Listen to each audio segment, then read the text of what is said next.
Telangana tourism కు golden days రాబోతున్నాయి. టూరిజంలో తెలంగాణ మరింత అభివృద్ధి చెందబోతుంది. పర్యాటక రంగంలో పెట్టుబడులు వెల్లువ కొనసాగుతుంది. శిల్పారామంలో జరిగిన టూరిజం కాంక్లేవ్లో ఏకంగా 15,000 కోట్ల పెట్టుబడులకు ఎంఓయూలు కుదిరాయి. తెలంగాణలో టూరిజంకు అద్భుతమైన అవకాశాలు ఉన్నాయని సీఎం రేవంత్ రెడ్డి తెలిపారు.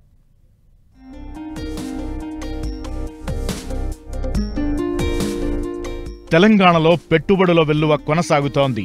తెలంగాణ టూరిజంలో సరికొత్త అధ్యాయం మొదలైంది. శిల్పారామంలో జరిగిన తెలంగాణ టూరిజం కాంక్లేవ్లో పెట్టుబడులు పెట్టేందుకు పలు కంపెనీలు ముందుకొచ్చాయి. సీఎం రేవంత్ రెడ్డి సమక్షంలో పలు కంపెనీలు ఎంఓయూలు కుదుర్చుకున్నాయి.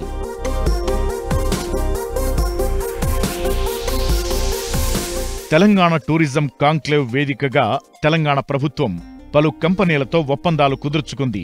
ఏకంగా 15,279 కోట్ల పెట్టుబడులకు ఒప్పందాలు కుదిరాయి. ఈ పెట్టుబడులతో రాష్ట్రంలో 50,000 మందికి ఉపాధి అవకాశాలు దక్కనున్నాయి. తెలంగాణలో టూరిజంకు అద్భుతమైన అవకాశాలు ఉన్నాయన్న సీఎం రేవంత్ హైదరాబాద్ ను గ్లోబల్ టూరిజం హబ్ గా తీర్చిదిద్దడమే లక్ష్యమన్నారు. అందుకోసం ప్రభుత్వం నిరంతరం కృషి చేస్తుందన్నారు.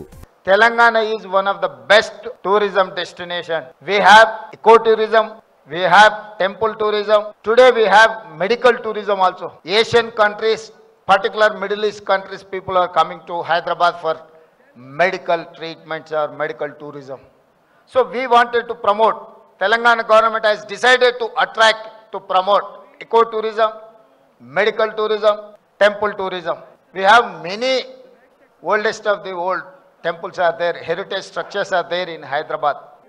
ఈ ఒప్పందం ద్వారా తెలంగాణలో మొత్తం 30కి పైగా ప్రాజెక్టులు పెట్టుబడులు పెట్టనున్నాయి. వీటిలో 14 పీపీపీ ప్రాజెక్టుల ద్వారా 7,081 కోట్లు పెట్టుబడి పెడుతుండగా 8,198 కోట్లతో 16 ప్రైవేట్ రంగ ప్రాజెక్టులకు పెట్టుబడులు పెట్టనున్నాయి. ఈ ప్రాజెక్టుల ద్వారా మొత్తం 50,000 మందికి ఉపాధి అవకాశాలు రానున్నాయి. ఈ పెట్టుబడుల్లో భాగంగా అనంతగిరిలో లగ్జరీ వెల్నెస్ రిట్రీట్, వికారాబాద్లో తాజ్ సఫారీ, వైన్ ఫ్యాక్టరీ, రిసార్ట్లతో పాటు 2,000 కోట్లతో రామోజీ ఫిలిం సిటీ విస్తరణ కూడా జరగనుంది. తెలంగాణలో హోటల్ టూరిజం కూడా డెవలప్ కానుంది. మొదటిసారిగా ప్రపంచ ప్రఖ్యాత InterContinental, Saint Regis, Oberoi hotels ఇకపై హైదరాబాద్లో అందుబాటులోకి రానున్నాయి.